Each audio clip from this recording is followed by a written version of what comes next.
आपले स्वागत आहे.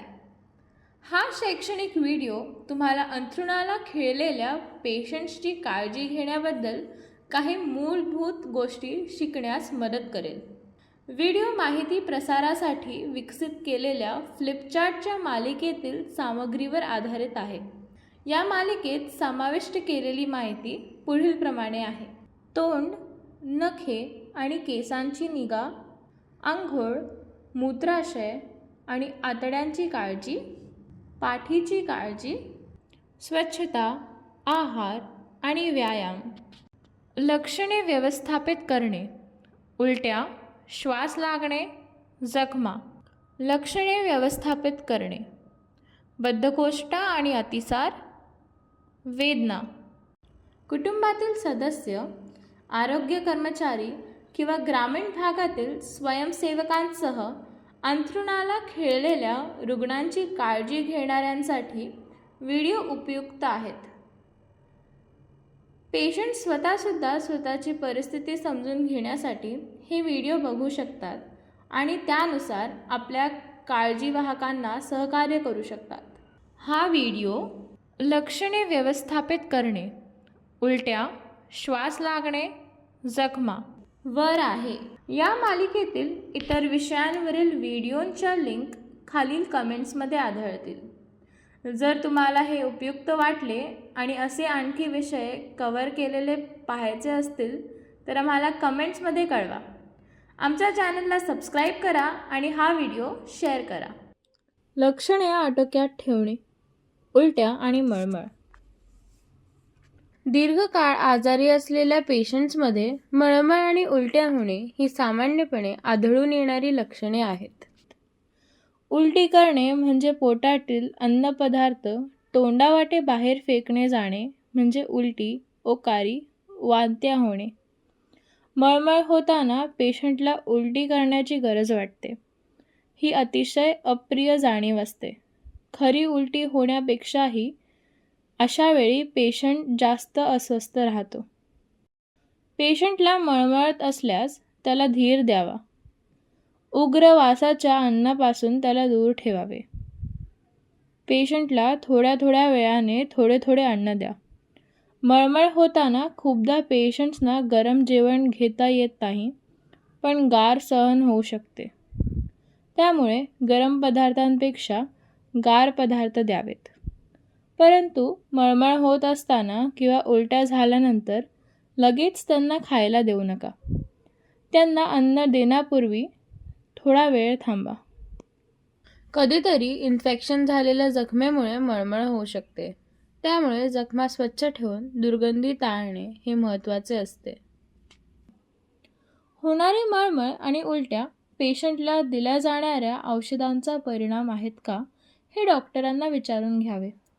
जर असल्यास त्यात काही बदल करता येईल का हे सुद्धा विचारावे. लक्षणे आटोक्यात ठेवणे: जखमा. जखमा वेगवेगळ्या प्रकारच्या असू शकतात. दुखापतीमुळे किंवा बेडसोर्समुळे झालेल्या जखमा तुलनेने सोप्या असतात.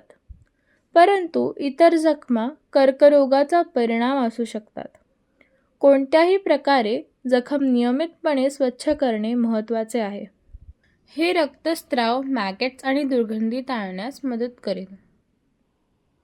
जखमेवर मलमपट्टी करताना आपले हात धुणे आणि हातमोजे घालणे लक्षात ठेवा.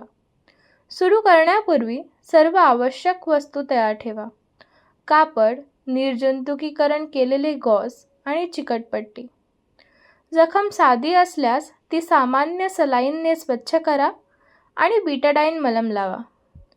नंतर त्यावर व्यवस्थित मलमपट्टी करा. घातक जखमेसाठी ती सलाईनने स्वच्छ करा. जखमेतून अप्रिय वास येत असल्यास तुम्ही त्यावर मेट्रोडिझोनॉल पावडर शिंपडा. तुमच्या डॉक्टरांना विचारा आणि वापरण्यापूर्वी त्यांची पूड करून घ्या.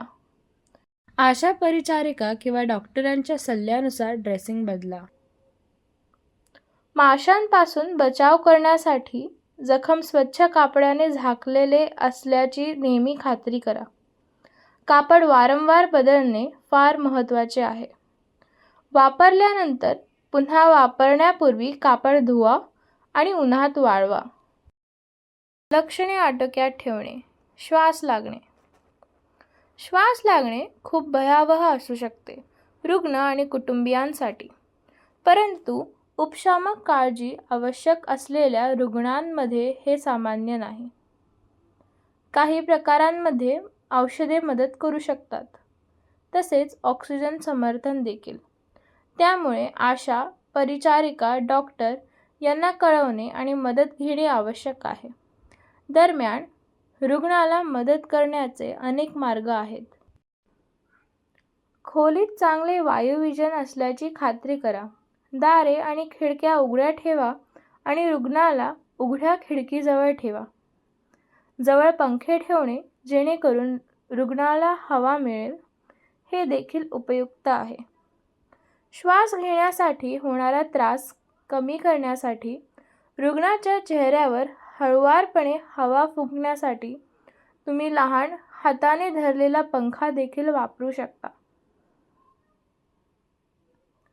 रुग्णाला उशीच्या आधाराने बसवा.